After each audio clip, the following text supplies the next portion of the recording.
The wrench slipped from my greasy fingers at exactly 1:17 a.m., clanging against the concrete like a gunshot in the silence. I was under my F-150 in the driveway, cursing a stubborn oil pan bolt, when I heard my wife's voice drifting through the cracked bedroom window above. Before we dive deeper into this story, I have one small request. Please subscribe, drop a like, comment, and hit that hype button to boost this channel so more people can discover these incredible Reddit stories. I owe him nothing, Sean. He's just convenient. Her laugh was different. Light, flirty, the kind she used to save for me back when dinosaurs roamed the earth, and she actually looked at me when I walked into her room.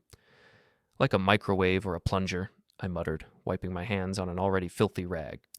Nice to know what I rank in the household appliance hierarchy. I'd been married to Natalie for 12 years. 12 years of watching her climb the ladder at Henderson Marketing while I kept my little auto shop running with duct tape and determination. 12 years of growing silences at dinner, of her phone buzzing at all hours, of feeling like a stranger in my own house. But hearing it spelled out so clearly, that hit different. No, he doesn't suspect anything, she continued, her voice carrying that conspiratorial whisper women use when they're sharing secrets they shouldn't. Mike's too busy with his little garage to notice what's happening right under his nose. My little garage, the shop I'd built from nothing, that employed 6 guys and kept half the town's vehicles running. Little. I rolled out from under the truck and sat up, my back against the front tire. The bedroom light was on, casting her shadow against the curtains. She was pacing, animated in a way I hadn't seen in months. 2 weeks, she said. Just give me 2 more weeks to figure out the cleanest way to handle this. Handle this, like I was a problem to be solved, a mess to be cleaned up. I should have stormed inside, should have confronted her right there, demanded answers, fought for what we'd built together. Instead, I just sat there in the dark, listening to my wife plan my disposal like she was scheduling a dentist appointment. You act like I owe you loyalty, she'd said to me just 3 days ago when I'd asked why she was working so many late nights. I don't. At the time, I'd been too stunned to respond. Now, sitting in my own driveway at past midnight, covered in motor oil and betrayal, I finally understood what she meant. The next morning, Natalie came downstairs in her power suit. Navy blue, sharp shoulders, the armor she wore to battle in the corporate world. Her blonde hair was pulled back in that severe bun that made her look like she could fire someone just by glancing at them. Coffee's fresh, I said, not looking up from my eggs. Thanks. She poured herself a travel mug, added her usual splash of cream. Normal morning routine, like she hadn't been planning my emotional execution 12 hours earlier. Working late again tonight? I asked, keeping my voice casual. Probably. Big presentation tomorrow. She didn't even have the decency to look guilty about the lie. I nodded, shoveled eggs into my mouth. Sean helping with that? The slight pause before she answered told me everything. Sean's handling the graphics package. Sean Morrison, golden boy of Henderson Marketing, former high school quarterback who still wore his Letterman jacket to the grocery store at 33. I'd met him at the company Christmas party last year, all teeth and handshakes and the kind of aggressive charm that made me want to check my wallet afterward. He seems dedicated, I said. He's very good at his job. Another pause. Why? I shrugged. Just making conversation. We don't talk much anymore. She looked at me then, really looked, and for a second I thought I saw something flicker across her face. Guilt, maybe, or just annoyance that I was complicating her morning with actual human interaction. I have to go, she said, grabbing her keys and purse. Don't wait up tonight. The door closed behind her with a soft click, and I was alone with the silence and the smell of her expensive perfume lingering in the air. My phone buzzed. Text from Damon, my best friend since high school and the only guy I trusted to watch my back. Coffee at Mel's? You sound like hell. I'd called him at 2 a.m., too wired to sleep, too angry to think straight. Damon owned the shooting range outside town and had the kind of steady presence that came from 20 years as a cop before he retired early. If anyone could help me figure out my next move, it was him. Give me an hour. I finished my eggs, showered off the motor oil and self-pity, and headed into town. Chester Falls wasn't much to look at, one of those Midwest communities that had seen better days before the factories closed and the young people moved away. But it was home, and everyone knew everyone else's business, which made secrets hard to keep. Mel's Diner sat on Main Street between the hardware store and the pharmacy, a throwback to when diners actually mattered. Red vinyl booths, black and white checkered floor, coffee strong enough to wake the dead. Damon was already there, nursing a cup and reading something on his phone. You look like you got hit by a truck, he said as I slid into the booth across from him. Feel like it too. I signaled Mel for coffee. Thanks for meeting me. That's what friends do. He studied my face. So what's the damage? I told him everything. The midnight phone call, the conversation I wasn't supposed to hear, the growing distance between Natalie and me. Damon listened without interrupting, nodding occasionally, his cop instincts probably cataloging details I didn't even realize I was sharing. How long you think it's been going on? He asked when I finished. Months, maybe. Looking back, there were signs. Late nights, new clothes, that laugh I heard last night. She hasn't laughed like that with me in years. You confront her yet? I shook my head. What's the point? She'll just deny it, and I don't have proof. Not real proof. Damon leaned back, considering. So what do you want to do about it? That was the question, wasn't it? What did I want?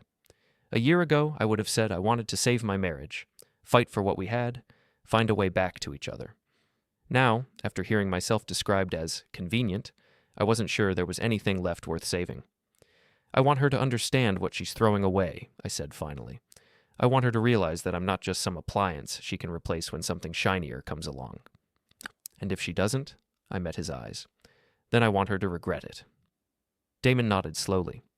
Okay, but if you're going to play this game, you better be smart about it. No half measures, no backing down once you start, and whatever you do, keep it legal. I'm not looking to hurt anyone. I just want the truth to come out. Truth has a way of doing that all by itself, he said. Sometimes it just needs a little help. The next few days passed in a strange kind of suspended animation. Natalie continued her routine. Early mornings at the gym, long days at the office, later and later nights, working. I went through my own motions at the shop, fixing transmissions and rotating tires while my mind churned through possibilities. I started paying attention to details I'd been ignoring for months. The way she guarded her phone, taking it with her even to the bathroom. The new underwear that never seemed to make it into the laundry. The credit card charges for restaurants I'd never been to, hotels and towns she'd supposedly visited for work. On Thursday, I found the second phone. I wasn't snooping, exactly. Natalie had asked me to grab her gym bag from the closet so she could repack it, and when I lifted it, something rattled around in the side pocket.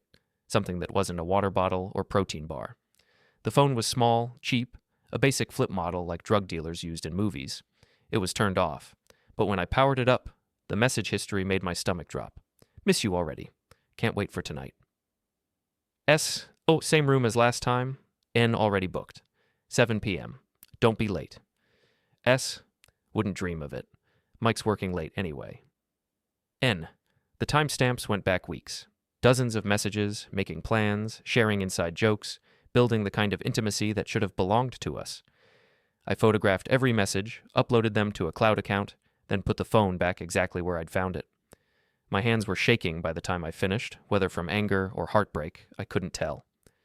That night, Natalie announced she had another late meeting. Client dinner, she said, not meeting my eyes. Could run until 10 or 11. On a Thursday? Big account. You know how it is? I knew exactly how it was. After she left, I sat in my truck outside the Riverside Motel, watching room 237. At 7:15, Sean's BMW pulled into the parking lot. At 7:23, Natalie's Honda followed. I took pictures of both cars, zoomed in on the license plates, documented everything with the methodical patience I usually reserved for engine diagnostics. They stayed for 2 hours and 17 minutes. When they finally emerged, laughing and touching each other with the casual intimacy of established lovers, I felt something cold settle in my chest. This wasn't a new thing, wasn't some sudden mistake or moment of weakness. This was a relationship, complete with inside jokes and comfortable silences and the kind of easy affection that Natalie and I had lost somewhere along the way. I could have confronted them right there, could have walked across that parking lot and ended the charade with righteous anger and wounded pride. Instead, I started my truck and drove home, my mind already working on a different plan. If Natalie wanted to play games, I'd show her how games were really played. The next morning, Sean's BMW wouldn't start. Something about sugar in the gas tank. A myth, actually, but a little water in the fuel line could cause all sorts of problems. I'd learned that 20 years ago, when Tommy Richardson tried to put me out of business by sabotaging my customers' cars. I was in my shop when Sean called, his voice tight with frustration. Mike, this is Sean Morrison from Henderson Marketing. We met at the Christmas party. Sure, Sean, what can I do for you? My car died in the motel parking lot. Won't turn over. Any chance you could take a look? The irony was beautiful. Which motel? The Riverside. Room? He caught himself. I was visiting a client. I'll be right there. I took my time getting to the motel, made sure to arrive during the lunch rush when the parking lot would have witnesses. Sean was standing next to his BMW, looking like a man whose day had taken several wrong turns. "Appreciate you coming out," he said, shaking my hand with just a little too much enthusiasm. "No problem. Pop the hood." I made a show of checking the obvious things: battery connections, fluid levels, belts. Finally, I pulled out the dipstick and frowned. "When's the last time you changed your oil?" Couple months ago?" I showed him the dipstick. It was clean, which meant I'd drained his oil pan about an hour before he'd tried to start the car. "Bone dry. You've been running without oil for who knows how long. Engine's probably seized." His face went white. "Seized? What does that mean?" "Means you need a new engine. This one's toast." "How much are we talking?" I pretended to consider. "For a BMW, 8, maybe 10,000, assuming I can find a good used engine." Sean looked like he might throw up. "There's no way to fix it? I can tow it back to my shop, take a closer look, but..." I shook my head sadly. "I've been doing this 20 years, Sean. When they seize like this, they're done." As I hooked up his car to my tow truck, I noticed a familiar Honda in the motel parking lot. Room 237's curtains were drawn, but I could see movement behind them. "Friend of yours?" I asked, nodding toward Natalie's car. Sean followed my gaze, and I watched him realize how this looked. His BMW broken down in a motel parking lot, another car parked in front of the same room he'd been using for his affairs.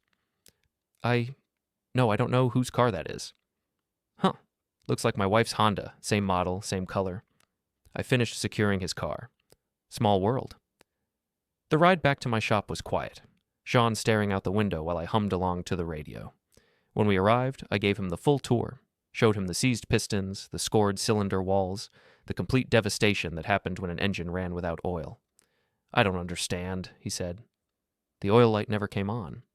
Sometimes these things happen fast. One day you're fine, the next day you're walking." I wrote up an estimate for $12,000, parts and labor. Sean stared at the number like it was written in a foreign language. "I need to think about this," he said. "Take your time. Car's not going anywhere." After he left, I called Damon. "Phase 1 complete," I said. "How'd he take it?" Like a man who just realized his world's more fragile than he thought. "And Natalie?" I smiled, thinking about the Honda still parked at the Riverside Motel. "She doesn't know yet, but she will soon." That evening, Natalie came home earlier than usual, her face tight with stress. "Everything okay?" I asked, not looking up from the newspaper. "Fine, just work stuff." Her phone buzzed, and she grabbed it quickly. I watched her face change as she read whatever message had come through. "I need to make a call," she said, disappearing into the bedroom. Through the thin walls, I could hear her voice, low and urgent. She was trying to comfort someone, reassure them that everything would work out. When she came back downstairs, she looked like she'd aged 5 years. "Sean's car broke down," she said carefully. "He might miss some work while he gets it fixed." "That's too bad. What happened?" "Engine problems, I think. Really expensive to fix." I nodded sympathetically. "Cars these days, they're not built to last. One little thing goes wrong, and the whole system falls apart." She looked at me sharply, like she was hearing something beneath my words. "I might need to work this weekend," she said. "Pick up some of Sean's projects while he deals with his car situation." "Of course. Teamwork's important." That night, she was quiet at dinner, pushing food around her plate while her mind worked through problems I could only guess at. I wanted to feel sorry for her, but every time I started to soften, I remembered that phone call. He's just convenient. After she went to bed, I sat in my workshop behind the house, planning my next move. Sean's car was just the beginning. If they wanted to play in the shadows, I'd drag everything into the light. By the time I finished planning, it was past midnight, and I was smiling for the first time in weeks. Saturday morning brought the kind of autumn weather that made you remember why you lived in the Midwest: a crisp air, blue skies, leaves just starting to turn. It also brought my sister Jules, who showed up at my shop with coffee and the kind of determined expression that meant she'd heard something I needed to know. "We need to talk," she said, settling onto a stool in my office. Jules was 2 years younger than me, but had always been the smart one in the family. She worked as a paralegal at the biggest law firm in the county, which meant she heard everything worth hearing and understood the legal implications of most of it. "Let me guess," I said. "The gossip mill's been working overtime." "Sean Morrison's been telling anyone who'll listen that you sabotaged his car." I raised an eyebrows. "That's a serious accusation." "It is, especially since half the town knows he's been sleeping with your wife." There it was, out in the open. In a town like Chester Falls, secrets had a shelf life measured in days, not months. How long have people been talking? Jules sipped her coffee, considering. Couple months, maybe longer. You know how it is. Starts as whispers, builds momentum. The motel thing Thursday night pretty much confirmed what everyone already suspected. The motel thing? Mike, come on. Sean's car breaks down in the parking lot where he's been meeting Natalie. People aren't stupid. I leaned back in my chair, processing this. I'd been so focused on my own discovery that I hadn't considered how obvious their affair might be to outside observers. So, what's the general consensus? Mixed. Some people feel sorry for you, some think you should have handled it differently, and some are just enjoying the drama. She paused. But if Sean keeps pushing this sabotage angle, it could cause problems. What kind of problems? The legal kind. If he can prove you damaged his car, that's vandalism at minimum. Could be worse if he claims it was part of some ongoing harassment. I nodded, understanding. Good thing I didn't sabotage his car. Jules gave me a look that said she wasn't born yesterday. Mike, I'm serious. His engine seized because he never changed his oil. I've got the receipts to prove it. He hasn't had service done in over 6 months. Any mechanic in town will tell you the same thing. And the timing? His car just happened to break down right when... Cars break down when they break down. I can't control when people decide to neglect basic maintenance. She studied my face, probably using the same skills that made her good at reading legal documents and lying witnesses. Okay, she said finally. But be careful. Sean's not as dumb as he looks, and he's got friends at the country club who don't like seeing their golden boy embarrassed. What kind of friends? The kind who play golf with the police chief and donate money to the mayor's campaign. That was something to consider. I'd been thinking about this as a personal matter, but in a small town, personal matters had a way of becoming public policy. I'll keep that in mind, I said. After Jules left, I spent the morning working on a transmission rebuild, letting my hands stay busy while my mind processed what she'd told me. By noon, I'd made a decision. I called my 3 best customers, men who'd been bringing their vehicles to me for years, who trusted my work and my word. Within an hour, all 3 had stopped by the shop to hear my side of the story. Sean Morrison's spreading rumors, I told them. Says I sabotaged his car because he's been sleeping with my wife. The silence that followed was the kind that meant everyone already knew about the affair. Here's the thing, I continued. Sean's BMW seized because he never changed the oil. I can show you the engine, show you the maintenance records. Any mechanic will tell you the same thing. Tom Bradley, who owned the hardware store, nodded slowly. So what do you want from us? Just the truth. When people ask, and they will ask, tell them what you know about me. Tell them whether I'm the kind of guy who'd sabotage someone's car. You're not, said Jim Patterson, who'd been my customer for 15 years. But you're also not the kind of guy who'd let someone walk all over him. No, I agreed. I'm not. They left understanding exactly what I'd wanted them to understand, that I wasn't going to be a victim, but I wasn't going to be stupid about it either. That afternoon, Natalie came home from her emergency weekend work session, looking like she'd been through a blender. Her hair was disheveled, her makeup smudged, and she had the kind of exhausted frustration that came from dealing with someone else's crisis. Rough day at the office? I asked. You could say that. She dropped her purse on the counter and rubbed her temples. Sean's having car trouble, so I had to cover some of his appointments. That's nice of you. She looked at me suspiciously, probably wondering if there was sarcasm hidden in the comment. There wasn't. I was genuinely impressed by her commitment to the lie. He thinks someone sabotaged his car, she said carefully. Really? Why would someone do that? He thinks maybe someone found out about... She trailed off, realizing she was about to confess to the affair. Found out about what? The moment stretched between us, full of possibilities. She could tell me the truth right now, come clean about everything, and we could figure out where to go from here. Or she could keep lying and see where that road led. Nothing, she said finally. He's just paranoid because the repair's going to be expensive. How expensive? $12,000. I whistled low. That's rough. Good thing he's got a decent job. Something flickered across her face. Worry, maybe, or calculation. Mike, if someone did damage Sean's car, that would be wrong, even if they had a good reason. Of course it would be wrong. Vandalism's a crime. I'm serious. So am I. If someone sabotaged Sean's car, they should face the consequences. I met her eyes. But they'd have to prove it first. She stared at me for a long moment, trying to read something in my expression. Whatever she saw there made her look away first. I'm going to take a bath, she said. Good idea. You look tired. After she went upstairs, I sat in my kitchen, thinking about the choice she'd just made. She could have told me the truth, could have ended this whole charade with honesty, and maybe even saved our marriage. Instead, she'd chosen to protect Sean Morrison. That told me everything I needed to know about where her loyalties really lay. My phone buzzed with a text from Damon. Heard you had some visitors today. Everything okay? Just setting the record straight, I replied. Good. Word of advice. Sean's been asking questions around town. Might want to watch your back. I smiled, typing back. Let him ask. I've got nothing to hide. But Sean Morrison was about to learn that some questions were better left unasked. The confrontation I'd been expecting came Tuesday evening, but not in the way I'd anticipated. Instead of Sean showing up at my shop to accuse me directly, he brought friends. I was closing up for the day when 3 vehicles pulled into my parking lot. Sean's rental car, flanked by 2 pickup trucks I recognized from the country club crowd.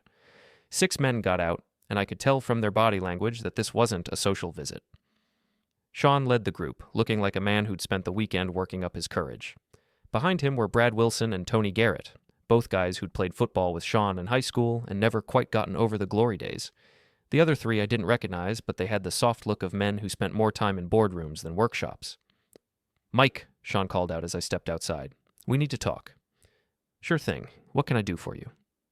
You can start by admitting what you did to my car. I looked around the group, noting the aggressive postures, the way they'd positioned themselves to block my retreat to the shop. What I did to your car was try to fix it. Engine was seized solid. Bullshit. Sean's voice was louder now, full of the kind of false confidence that came from having backup. Cars don't just lose all their oil overnight. They do when people don't maintain them properly. Brad Wilson stepped forward, puffing out his chest like he was still wearing shoulder pads. You calling Sean a liar? I'm calling him neglectful. There's a difference. You son of a bitch, Sean snarled. You know exactly what you did. The question is what we're going to do about it. I felt that familiar calm settle over me, the same feeling I got when diagnosing a particularly complex engine problem. Everything became clear, focused, stripped down to essential components. What are you going to do about it? I asked.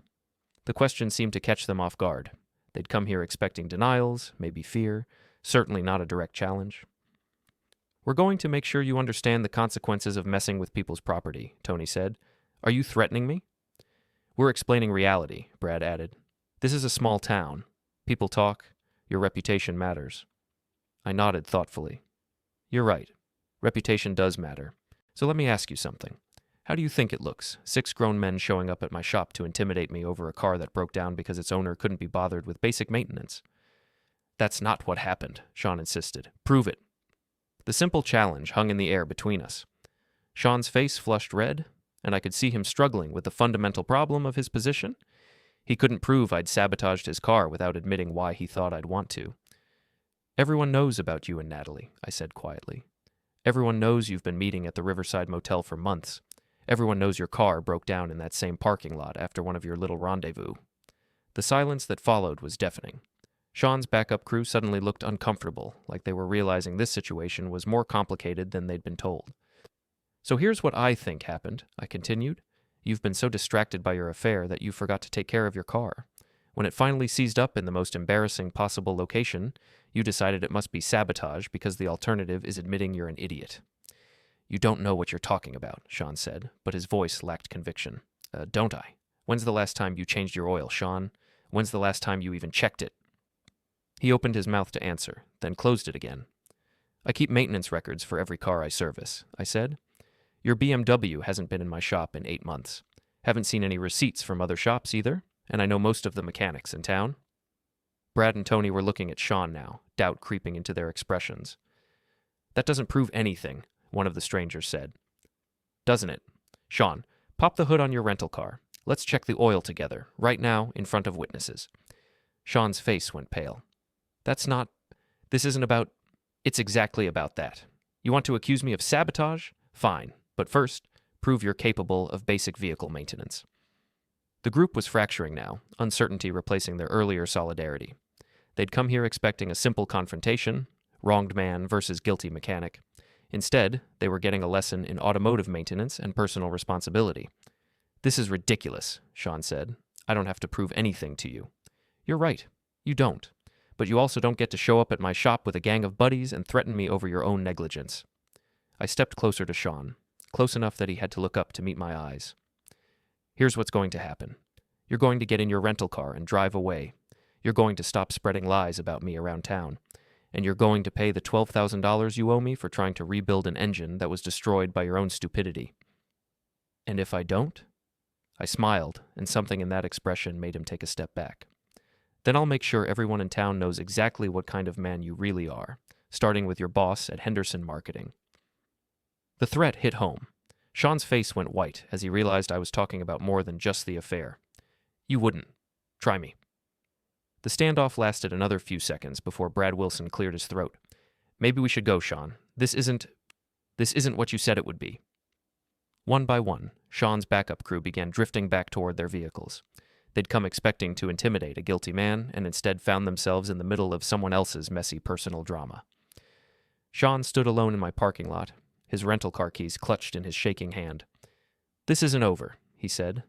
Yes, it is. You just don't know it yet? After they left, I sat in my office for a long time, thinking about what had just happened. The confrontation had gone better than I'd hoped, but it also meant the situation was escalating beyond simple revenge. Sean wasn't going to back down quietly. If anything, the public humiliation would make him more desperate, more dangerous. I called Damon. How'd it go? He asked. 6 against 1, and they still lost. Sean's not going to let this slide. I know. That's what I'm counting on. Mike, be careful. Desperate men do stupid things. So do angry husbands. That night, Natalie was waiting for me when I got home. She was sitting at the kitchen table, still in her work clothes, with the kind of rigid posture that meant she'd been rehearsing this conversation. We need to talk, she said. Okay. Sean told me what happened at your shop today. I figured he would. What's his version? She hesitated, probably realizing that Sean's story might not match the reality she was about to hear. He said you threatened him. Did he mention the part where he brought 5 friends to intimidate me? Another hesitation. He said he just wanted to talk. With backup. Mike, this has to stop. I sat down across from her, studying her face. What has to stop? Whatever this is. This game you're playing. I'm not playing any games, Natalie. I'm just living my life. Sean's car broke down because he's an idiot who doesn't change his oil. Any mechanic in town will tell you the same thing. She stared at me, trying to read something in my expression. Even if that's true, the timing's not my fault. If Sean wants to have affairs in motel parking lots, that's his choice. If his car breaks down in the same parking lot, that's his problem. People are talking. Let them talk. About us, about our marriage. I leaned back in my chair. What about our marriage, Natalie? The question hung between us like a challenge.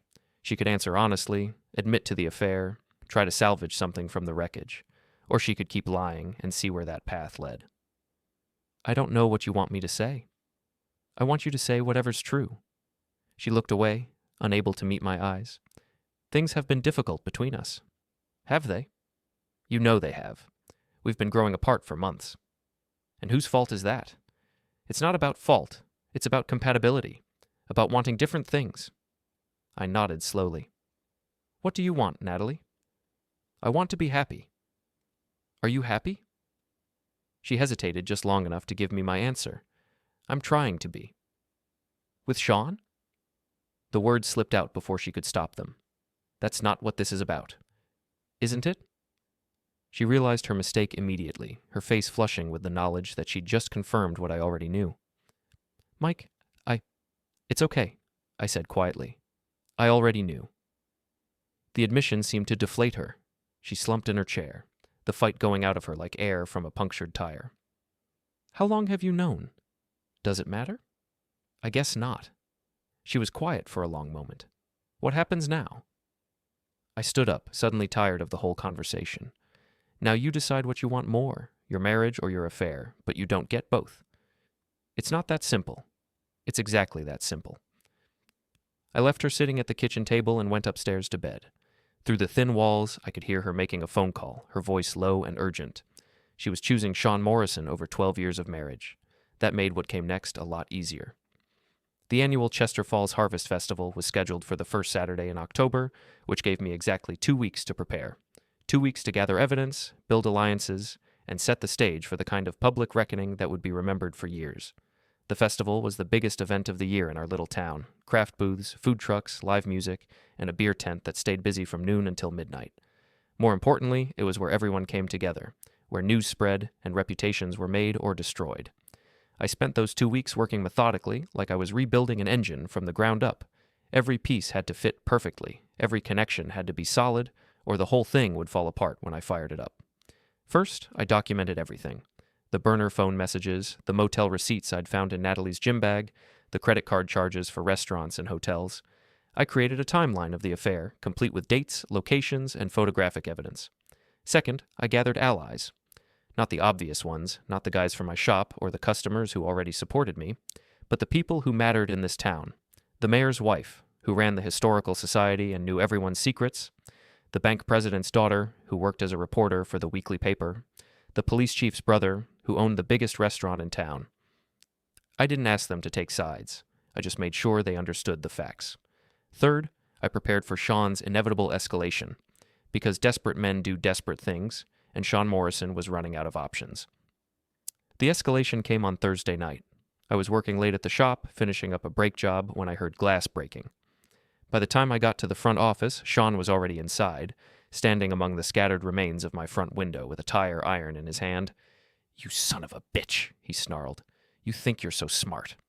I stayed calm, keeping my hands visible, noting the wild look in his eyes. "Sean, what can I do for you? You can stop playing games." "I told you before. I'm not playing any games." He swung the tire iron, smashing my computer monitor. "Bullshit. You sabotaged my car, you turned the whole town against me, and now you're trying to destroy my relationship with Natalie." "Your relationship with my wife?" The words stopped him cold. We'd been dancing around the affair for weeks, but this was the first time either of us had acknowledged it directly. "She's leaving you," he said. "She just hasn't figured out how to tell you yet." "Is she?" "We're in love." I almost laughed at the sincerity in his voice. "Sean, you're a rebound, a midlife crisis, a way for her to feel young and desirable again. If you think this is love, you're even dumber than I thought." He raised the tire iron again, and I saw the exact moment when his self-control snapped. The attack was clumsy, telegraphed, the kind of wild swing you'd expect from someone who'd never been in a real fight. I stepped aside, let his momentum carry him past me, then grabbed his wrist and twisted until he dropped the weapon. "That was a mistake," I said quietly. Sean tried to pull away, but I held him firmly, not hurting him, but making it clear who was in control of the situation. "Here's what's going to happen," I continued. "You're going to pay for my window and my computer. You're going to stop harassing me and my customers, and you're going to stay away from my wife. You can't tell me what to do." "I just did." I released his wrist and stepped back. Sean rubbed the spot where I'd grabbed him, his face flushed with humiliation and rage. "This isn't over," he said. "Yes, it is. You just don't know it yet." After he left, I called the police to report the break-in. Officer Martinez took my statement, photographed the damage, and dusted for fingerprints on the tire iron Sean had conveniently left behind. "You want to press charges?" Martinez asked. "Absolutely." "Any idea why Morrison would target your shop?" I shrugged. "Maybe you should ask him." By Friday morning, news of Sean's arrest had spread through town like wildfire. By Friday afternoon, everyone knew about the affair. By Friday evening, Natalie was packing her bags. "I'm staying at my sister's for a few days," she said, not meeting my eyes. "Probably for the best. Mike, I'm sorry about all of this. It wasn't supposed to happen this way." "How was it supposed to happen?" She didn't have an answer for that. Saturday dawned, clear and bright, perfect weather for the Harvest Festival. I spent the morning at my booth, displaying restored classic cars and talking to potential customers. Normal festival activities, like nothing had changed. But everything had changed, and by noon, the whole town knew it. The confrontation came at 2 o'clock, right in the middle of the main stage entertainment. I was watching the high school marching band when I felt a hand grab my shoulder and spin me around. It was Brad Wilson, Sean's high school buddy, and he looked like he'd been drinking since breakfast. "You think you're pretty smart, don't you?" he said loudly enough to draw attention from nearby festival goers. "Smart enough. You destroyed Sean's life over a woman who doesn't even want you anymore." The crowd was gathering now, sensing drama. I could see phones coming out, people positioning themselves for better views. "Sean destroyed his own life," I said calmly. "I just documented it." "Bullshit. You sabotaged his car, you turned the town against him, and now you've got him arrested on fake charges." "The charges aren't fake. He broke into my shop and destroyed my property. Because you drove him to it, the crowd murmured, some people nodding agreement, others looking skeptical.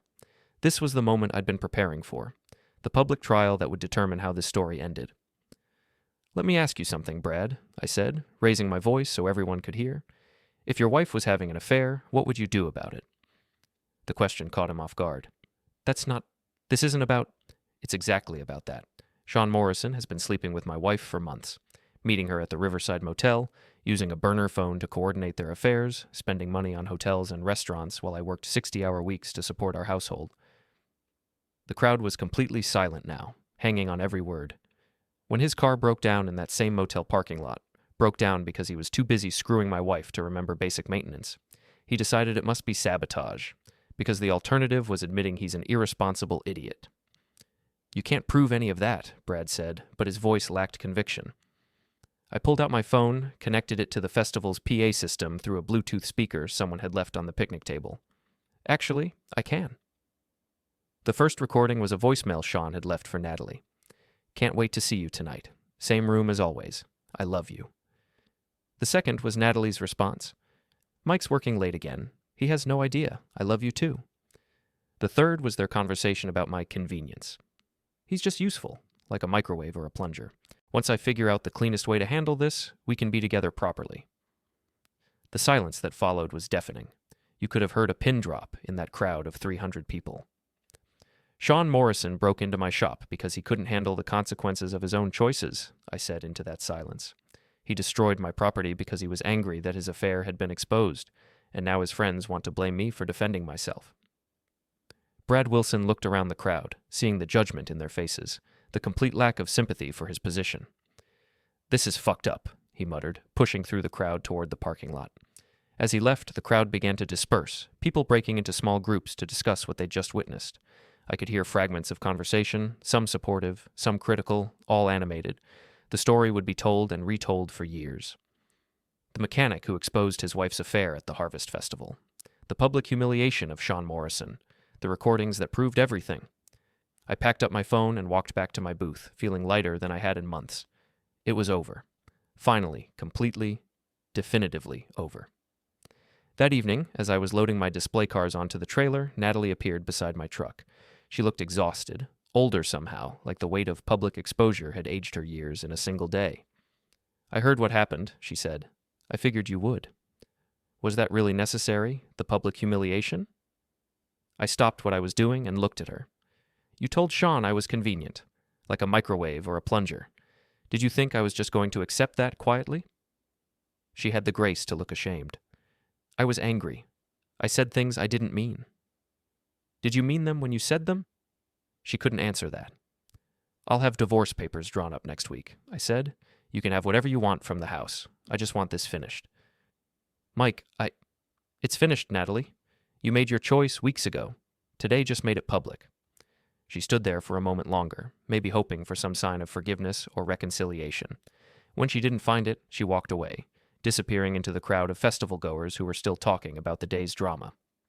I finished loading my cars and drove home to my empty house, where I opened a beer and sat on my front porch, watching the sun set over Chester Falls. My phone buzzed with a text from Damon. How do you feel?